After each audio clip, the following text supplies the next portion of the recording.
bueno.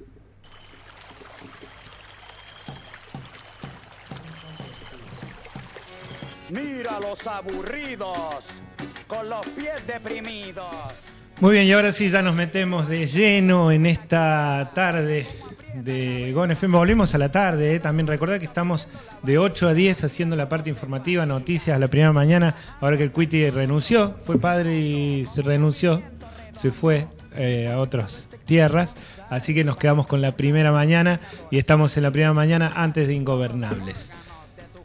Me decías, Nico, que viste... ¿La viste completa? ¿Qué tal? Buenas tardes. No. ¿Cómo andas? No, me falta... Voy por el capítulo 3 o el 4, por Ajá. ahí. Y la primera impresión del Eternauta. Todo el mundo hablando del tema, igual. Sí. Todos estamos hablando del tema. Es que me pareció... Causó muy buena impresión.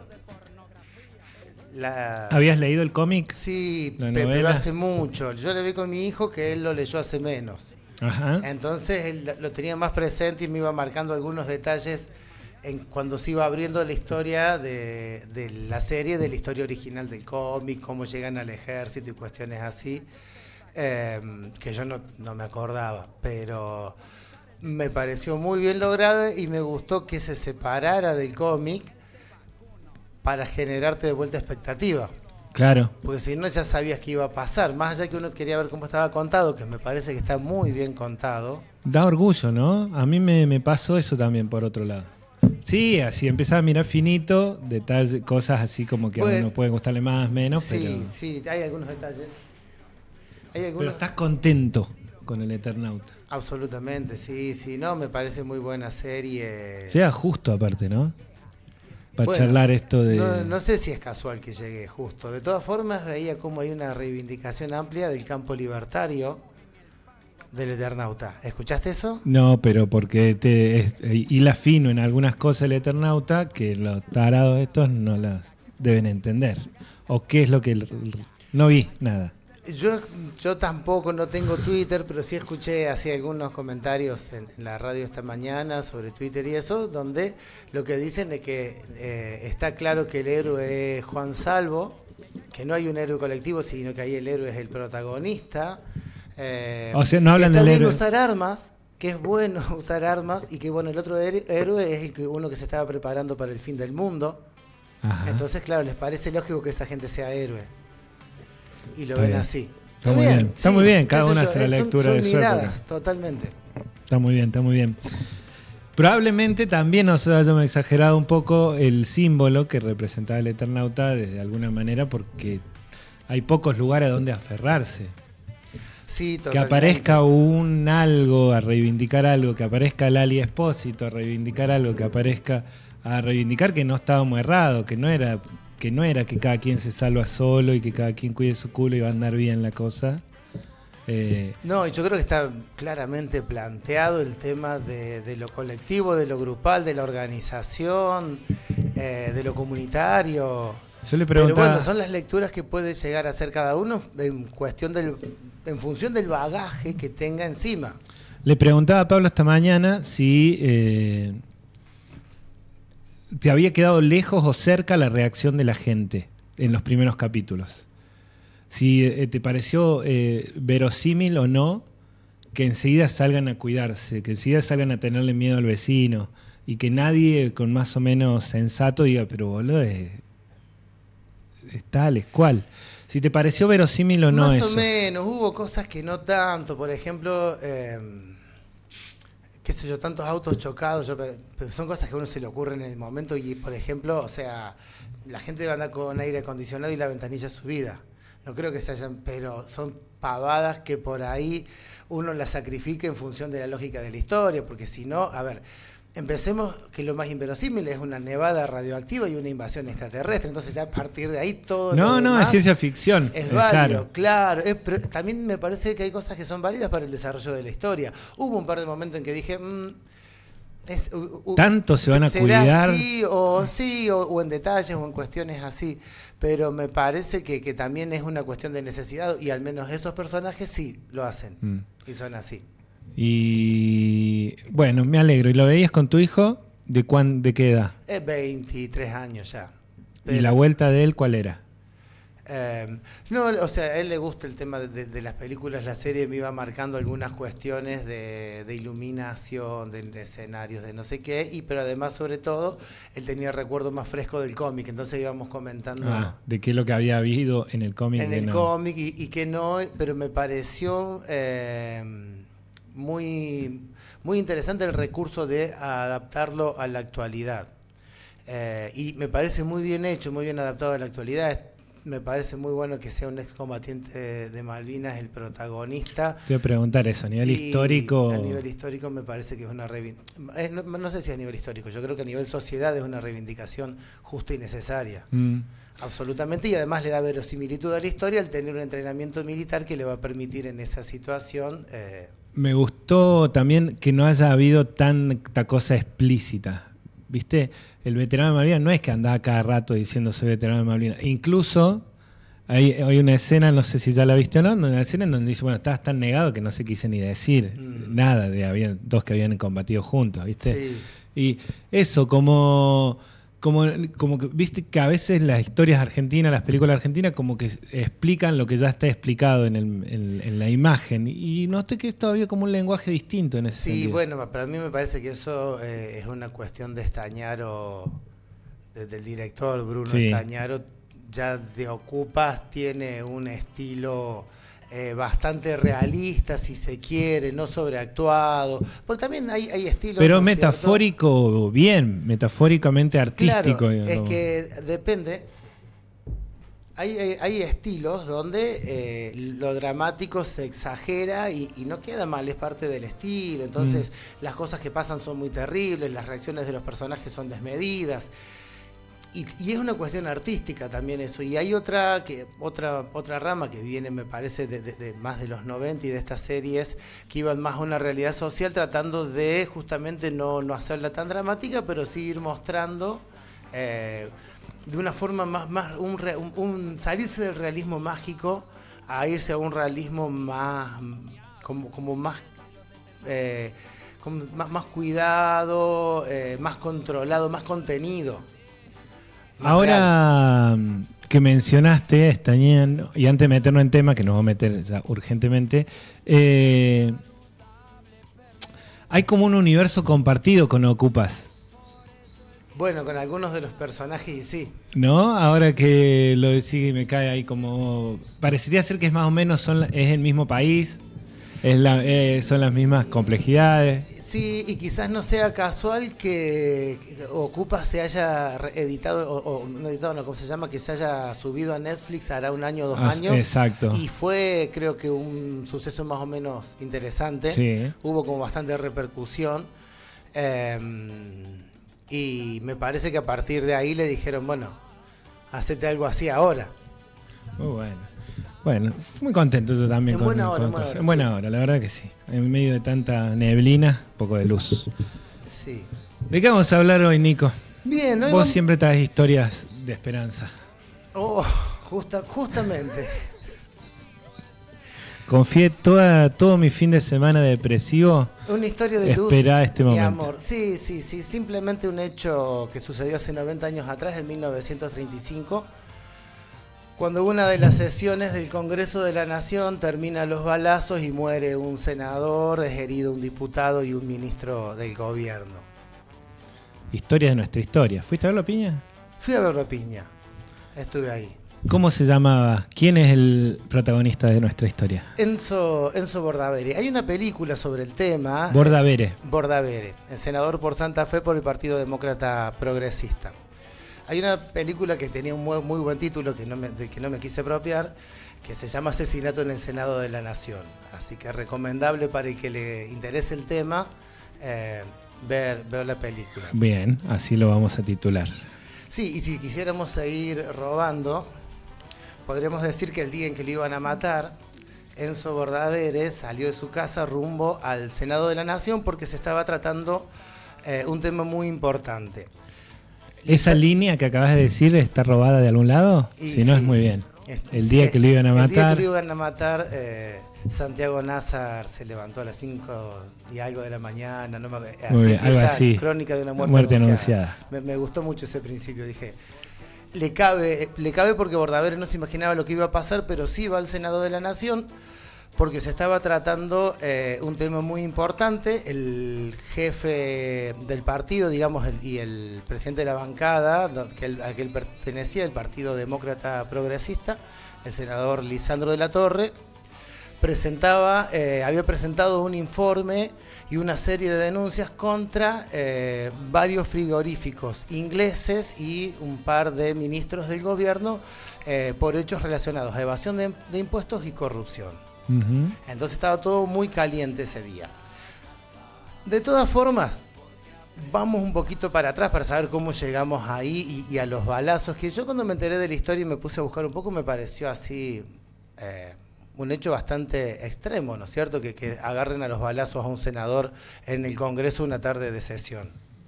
Y no fue en 1800, no fue en la época de los caudillos, fue hace 90 años atrás.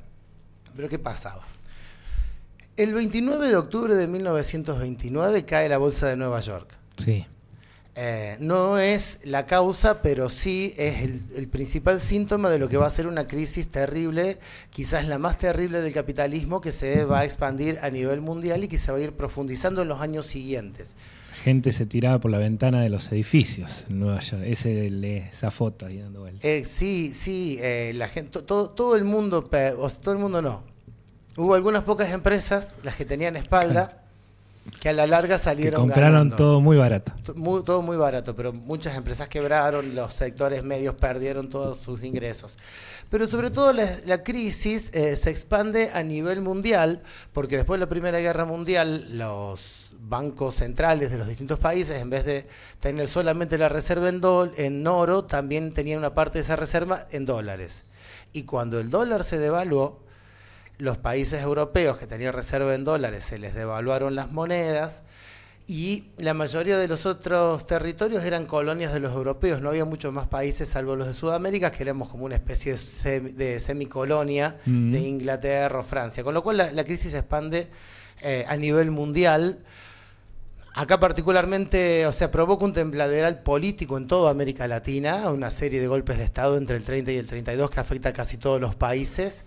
Argentina puntualmente va a tener su golpe de Estado, que va a ser el primer golpe de Estado militar de la historia moderna argentina, el 6 de septiembre de 1930. Exactamente.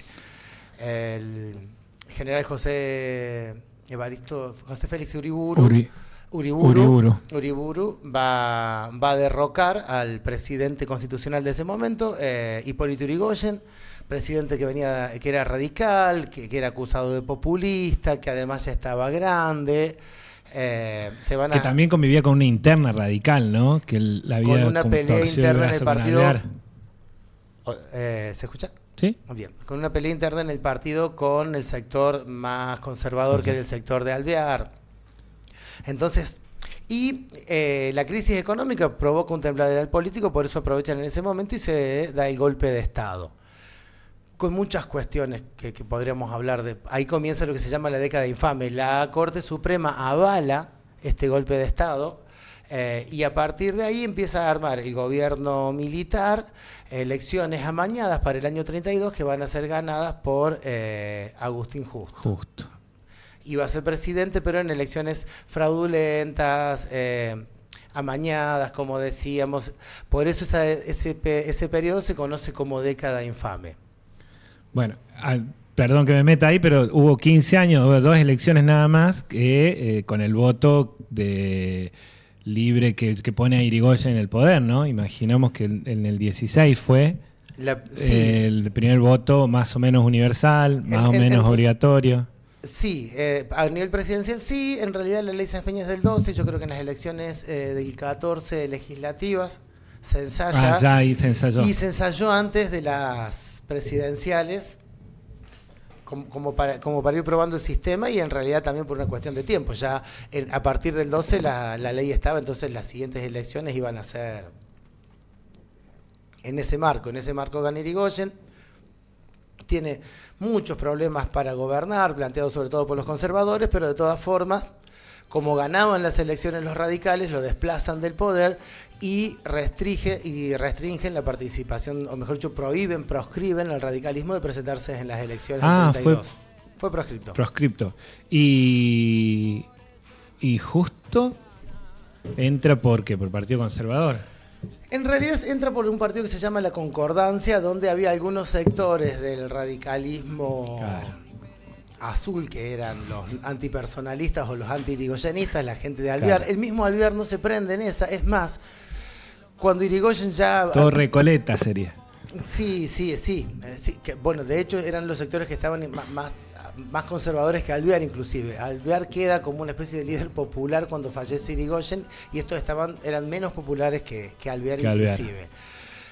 Y bueno, y gente del Partido Conservador, del Partido Demócrata. Pasa que se estaban reorganizando las fuerzas políticas y en realidad los partidos conservadores eran una cuestión de nombres para las elecciones y a veces iban cambiando.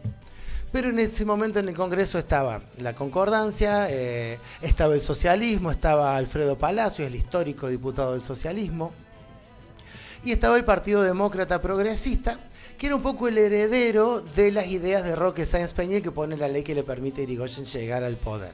Al frente de este partido estaba Lisandro de la Torre. Él era senador por Santa Fe y Enzo Bordaber era el otro senador por Santa Fe que acompañaba a Lisandro de la Torre.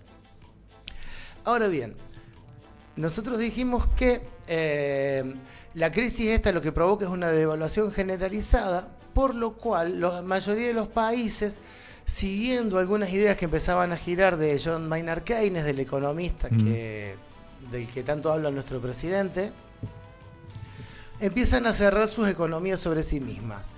Y Gran Bretaña decide organizar una reunión en Canadá, la conferencia de Ottawa, con las que eran sus colonias, en ese momento Sudáfrica, Canadá, Australia y otros territorios más pequeños, ¿verdad?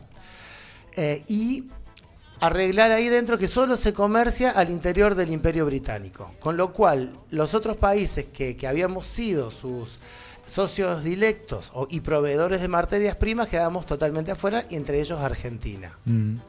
Por esta razón, el vicepresidente de la Nación, el vicepresidente de Justo, Julio Roca Hijo, el hijo del genocida de la conquista del desierto, va a viajar a Inglaterra y va a firmar un pacto con lo que sería algo así como el secretario de Comercio o el titular de lo que es el Departamento de Comercio del Reino Unido, el señor Walter Runciman, y van a firmar un pacto que se conoce como el Pacto Roca-Runciman, que por lo menos de nombre me parece que es más o menos conocido, sí, o lo han sentido nombrar. Bien, sí.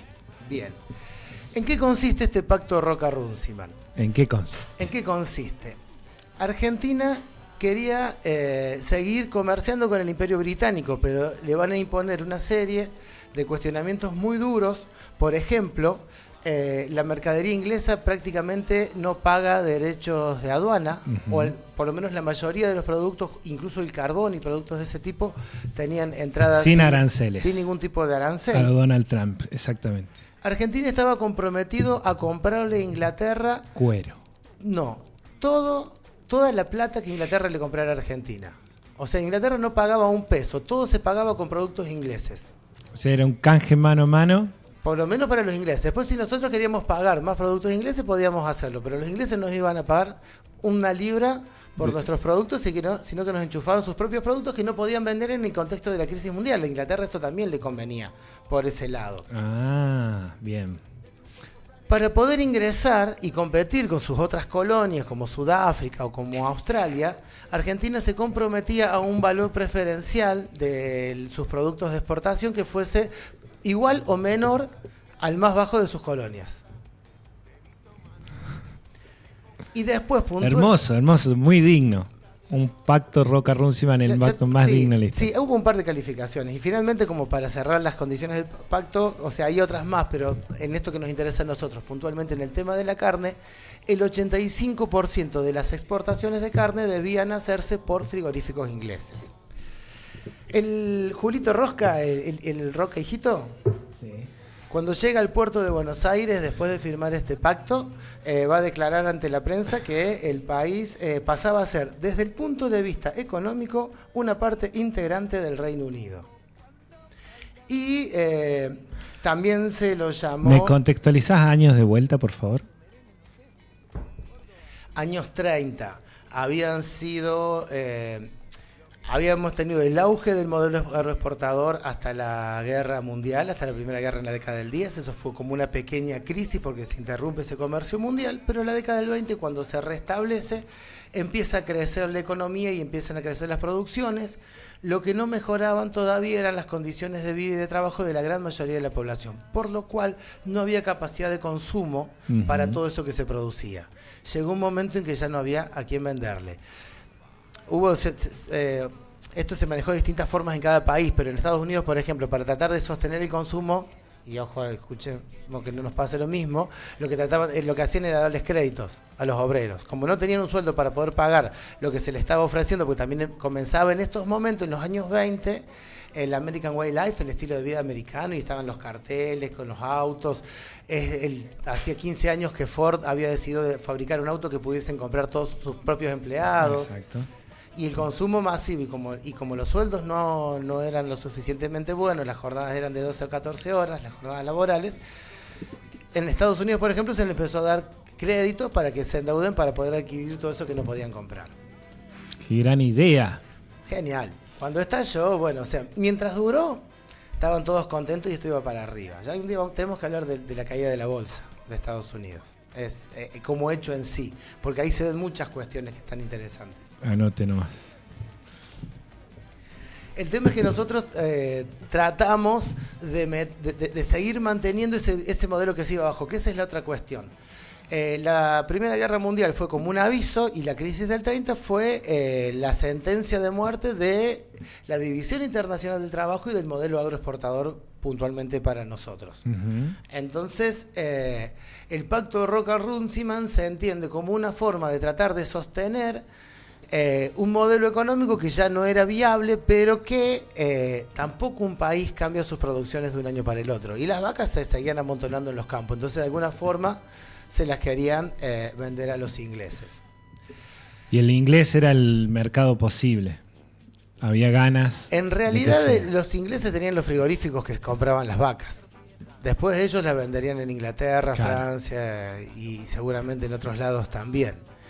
El tema no es que nosotros íbamos con las vacas a Inglaterra, ellos tenían sus frigoríficos acá. Y a partir del pacto de Rocca-Runciman, un 15% de frigoríficos eran nacionales y el otro 85% eran ingleses. Acá quedan fuera los Estados Unidos, que eso también causó su cuestión. Bien.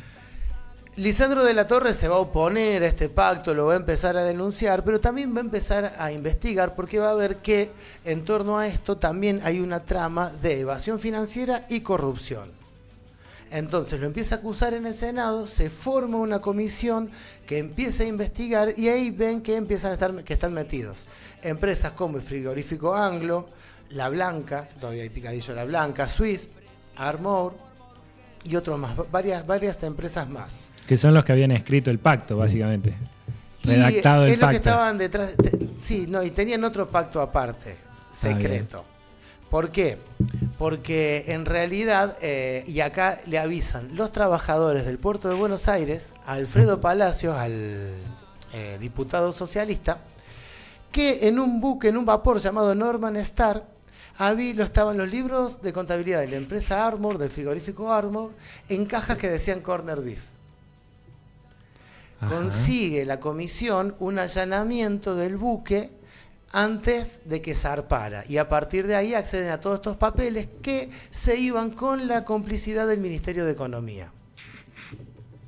Y por ejemplo, y acá empieza a haber problemas con, dije Armour, no, con el frigorífico Anglo es este problema. Por ejemplo, Anglo declaraba de utilidades 75.000 pesos anuales de ganancias. Y en realidad en los últimos 3 años había ganado 37.800.000 pesos. O sea, en 3 años 75 serían 225.000 pesos, declararon, y eran 37 millones. O sea, las diferencias eran siderales. Le piden a la empresa que presente los balances, la empresa se niega, el presidente del frigorífico va preso, el gerente del frigorífico va preso por desacato. Y finalmente, el 11 de junio de 1935, presentan el resultado de la investigación ante el Congreso, con todas estas denuncias, y lo citan a declarar además a Luis Duhau el ministro de Agricultura del gobierno de Justo, y a Federico Pinedo, el ministro de Economía, abuelo del que fue presidente Mediodía. Y en esa comisión empieza... Abuelo literal, o sea, abuelo, la línea sí. Incluso de hasta Federiquez. el mismo nombre, exactamente, sí. Los Pinedo. Que tenía su origen, que tuvo su origen en el Partido Socialista también. Hubo un sector del Partido Socialista que se pasa esta concordancia, por eso estaban todos ahí en el Congreso. Sí, todos habían hecho la escuela juntos, seguramente. Y van a hacer, esa concordancia va a ser lo mismo que lo que después va a ser durante el peronismo y la Unión Democrática, o sea, desde la izquierda a la derecha, todos los que estaban en contra del radicalismo se habían juntado ahí. El tema es que, Lisandro de la Torre era un tipo bravo, de hecho, él usaba barba porque le había quedado una cicatriz en la cara de un duelo que habían tenido con Irigoyen la Primera Sangre, un duelo de espadas. Sí, era tipo de pasar el honor por las armas. Me gustó. Y de hecho... Lisandro de la Torre, una calle que está en Los Mataderos, ahí, que cruza Los Mataderos en la ciudad de Buenos Aires. Ajá. La calle donde están Los Mataderos en Mataderos es la de Lisandro de la Torre. Y el dueño, no original, pero sí el dueño anterior a Manuel Calvet de la Estancia Pinas, que hoy es el Parque Nacional Tras las Sierras. Ah, claro. Él era el dueño de lo que hoy es el parque, en su momento. Estanciero, demócrata progresista, él era miembro de la oligarquía, no de la más rancia, y sí de una oligarquía que buscaba modernizar el país y un poco más de reparto. No estaba de acuerdo con el populismo de los radicales, con esa forma de hacer de Irigoyen. Era como más correcto en otros sentidos, pero sí tenían una visión mucho menos conservadora de lo que era la oligarquía más rancia de ese momento, que estaba representada por Justo, por ejemplo. Así que Lisandro de la Torre fue propietario de parte de las sierras. Sí, de estancia en Santa Fe, o sea, era un estanciero. Mira. No era una anchorena, pero era un estanciero de Santa Fe, con lo cual ya te da una pauta de que económicamente no... Nietos, bisnietos deben andar dando vueltas. Yo supongo que sí, no sé su biografía, no sé si tuvo familia, pero es posible. No sé si andarán dando vueltas por acá. Una forma de decir, Santa Fe, claro. Esa forma de... es gente de la zona núcleo, lo mismo que Bordavere también.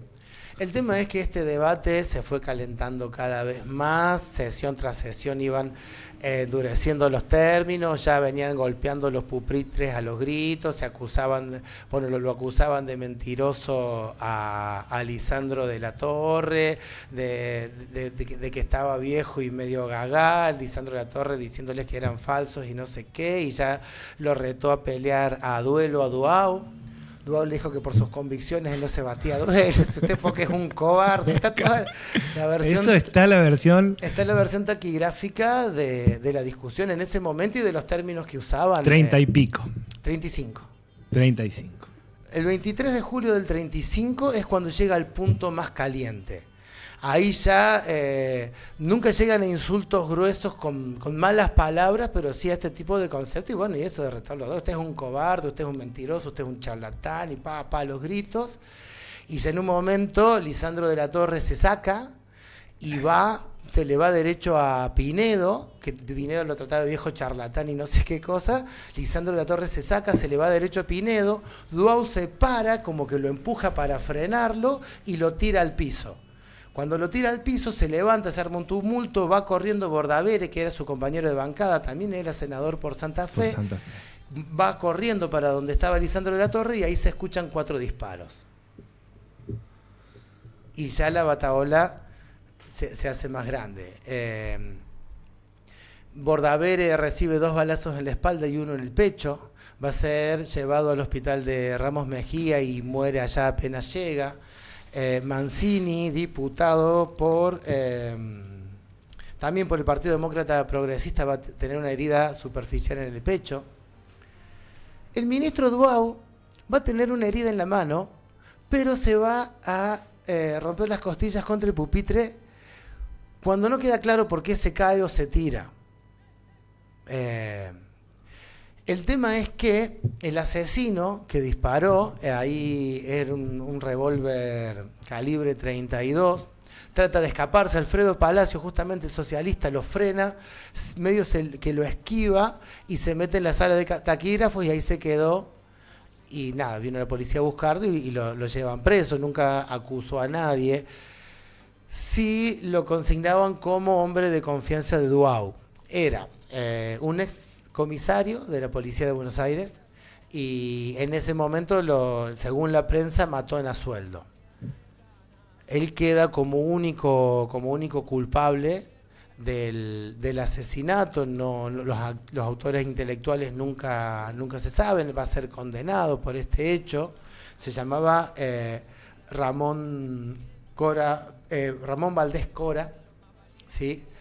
Pero bueno, todo quedó ahí y después de esto Lisandro de la Torre... Ni Duhau, ni Pinedo, no pagaron costo político, nada. Nadie pagó costo político. El tipo fue como... sin decir por qué, como una cuestión de él, pero sí lo asociaban con Duhau, con el ministro de Agricultura. El tema es que a partir de este hecho, Lisandro de la Torre se baja de la discusión. Y esto queda y además todo este negociado de contrabando de carne, de evasión de impuestos, además, también por qué lo citan a Pinedo y a Duhau, no solamente porque el Ministerio de Economía va a avalar esos libros truchos, ¿sí? Sino que también Duhau era ganadero y estaba metido con el frigorífico Anglo justamente en algunas cuestiones preferenciales. O sea que tanto Duhau como Pinedo de alguna manera estaban al tanto y participaban de esta evasión. Por eso a ellos se los acusa de corrupción. Pero el hecho queda ahí. Y por este tipo de hechos es que consideramos ese periodo como la década infame. Porque la justicia estaba al servicio del poder político. Una década infame que nadie salió a defender después, con vergüenza ajena, de hecho. Porque donde vos estudies la década del 30, está denominada como década infame. Sí. Por derecha, por izquierda, por arriba, por abajo, por el centro, por todos lados. Nadie sale a defender esa época, ni siquiera quienes fueron los grandes ganadores de esa época, ¿no? La sociedad rural y sí, no, y los partidos oligárquicos conservadores que fueron los que tuvieron el poder, que acá hay que aclarar lo siguiente, que está bien lo que vos dijiste, o sea, estos partidos tuvieron el poder durante las últimas décadas del siglo XIX, desde 1880, no, en realidad desde 1860 y 62. De Mitre para acá. De Mitre en adelante, ellos manejaban el poder. Habían pensado de que podían ganar las elecciones nacionales porque controlaban los sistemas electorales en cada provincia. Irigoyen gana porque no pueden llegar a un acuerdo y se presentan dos partidos a nivel nacional. Uno gana en algunas provincias, el otro gana en otras provincias, pero como no sumaban los votos, Irigoyen va a ser el que más votos saque en el 16. En el 16. En el colegio electoral.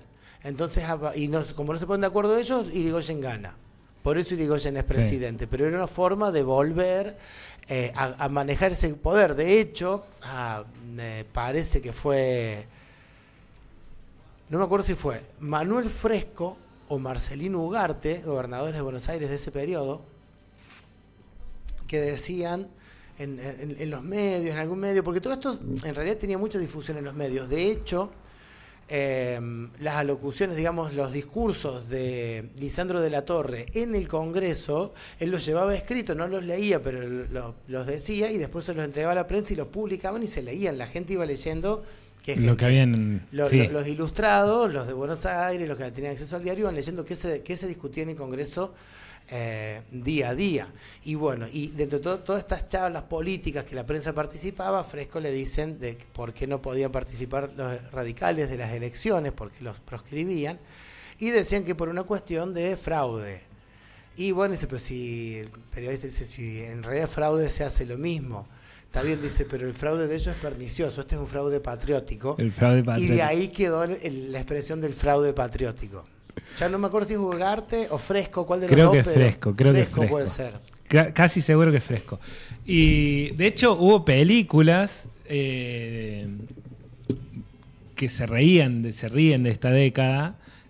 con Portales, con Javier Cortales, con el Negro Olmedo, Ajá. en donde hablan de este templo de la democracia, que acá, Sí. en este templo de la democracia, y burlándose mucho de la forma, porque aparecía siempre la aristocracia, así como de sacos, hablando de la democracia y de la república. Y con palabras difíciles. Con palabras difíciles. Sí, me acuerdo ese personaje, estaba muy bien representada esa idea, o sea, la democracia en realidad era una cuestión de palabras, era la república, no la democracia, Claro. lo que les interesaba, el manejo de las instituciones, no la participación de la gente.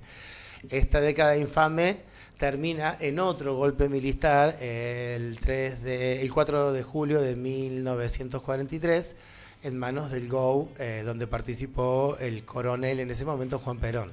¿Hasta el 43 sigue el mismo modelo? Sí, Mira. más o menos. ¿Por qué? Porque se abren dos caminos a nivel mundial en ese momento, o por lo menos se señala un camino que es el keynesiano, ¿no es cierto?, el productivista, el industrialista.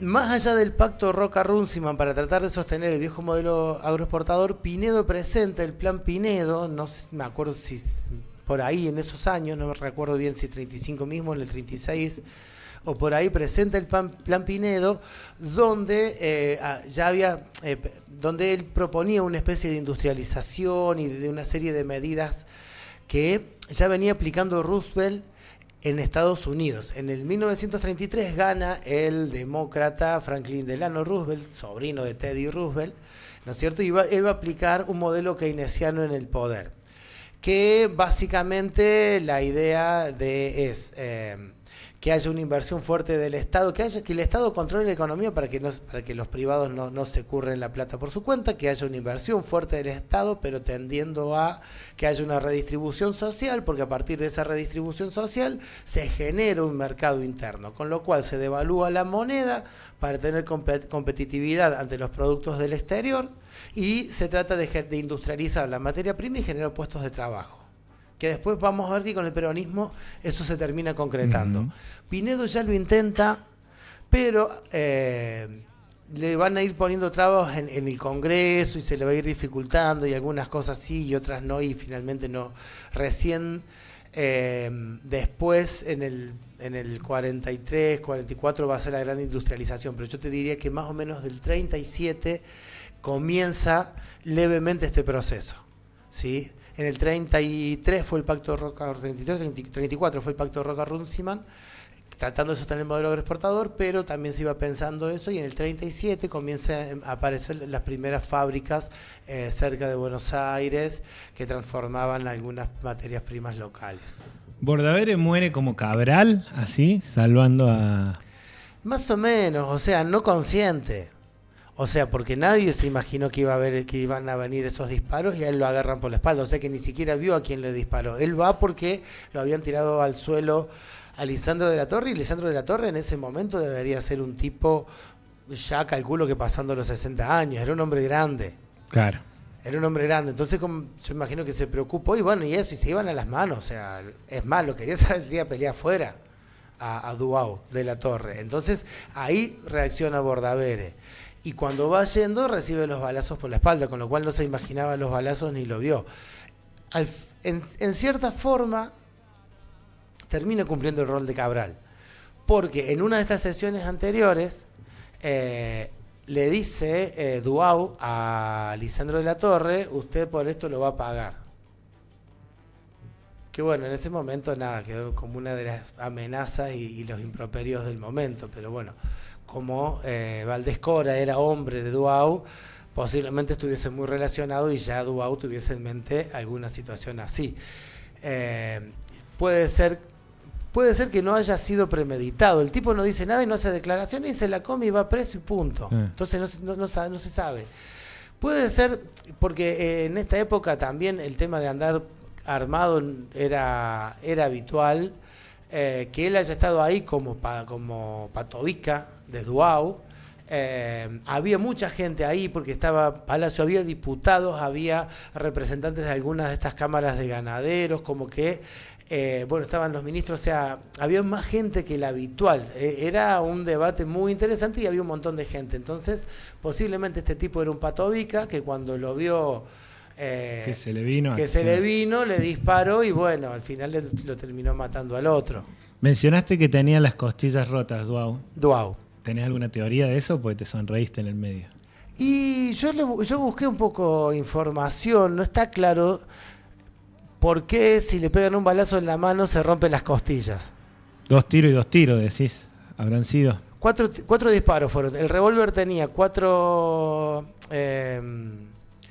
balas, 2 balas intactas y 4 descargadas. 4, ¿cómo se dice? No sé. Servidas. 4 cápsulas servidas, así decían los informes policiales, y 2 todavía sin salir. 3 recibe Bordaberry, 2 en la espalda y 1 en el pecho. Y posiblemente ese cuarto balazo sea la herida superficial en el pecho del diputado Mancini y el balazo en la mano de Duau. Qué impresionante. Claro, yo creo que ahí del miedo, yo por lo que encontré fue algo así como que el julepe se tiró todo al pupitre y por eso se rompió las costillas. El tipo que no peleaba por sus principios. Exactamente. Sí. Y Lisandro de la Torre le dice por cagón. Qué bárbaro. Sí. Menos de 90 años. Y Menos ha de 90 pasado un años. montón de cosas en la Argentina desde ese momento para acá. Si de alguna manera esas cosas han generado nuestra identidad, no hace tanto. 2, 3 generaciones. Bueno, a ver. Si el pacto Roca-Runciman marcó de alguna manera nuestro modelo de pensar lo que podemos hacer y lo que no como país. Sí, y hay otro dato más que por ahí no lo hemos mencionado del contexto. En el 22 había sido la larga marcha sobre Roma de Benito Mussolini y en el 33, 2 años antes, asciende al poder como canciller Adolf Hitler en Alemania. En ese momento había sedes, como comités del partido nazi en Buenos Aires. La película lo muestra a Valdés Coral, interpretado por Miguel Ángel Solá, un actorazo, visitando algunos de estos comités con las esvásticas del partido nazi. Yo no encontré, por otro lado, información que lo avalara. Yo no sé, yo me imagino que para hacer la película, porque está muy bien hecha, han hecho una investigación histórica y por eso han puesto esa escena ahí. Pero no encontré otra fuente que avalara esa situación. Pero bueno, yo creo que por ahí no es tan lejana. Por ahí, en su momento, yo me acuerdo, uno comparaba el menemismo con la década infame. Quizás no tengamos que comparar esta época solamente con el menemismo. Capaz que ir a revisar algunas cuestiones más atrás, yo no sé, en el nivel de violencia creciente que venimos viviendo como sociedad, hasta dónde nos llegaremos a un punto así. Ojalá que no. Muchísimas gracias, Nico. Gracias a vos. 11 minutos de las 6 de la tarde. Tremenda historia otra vez de Nico de Bernardi. Sentado sobre esta piedra, yo me pregunto, ¿para qué sirven las guerras? Tengo un cohete en el pantalón, vos estás tan fría como la nieve a mi alrededor.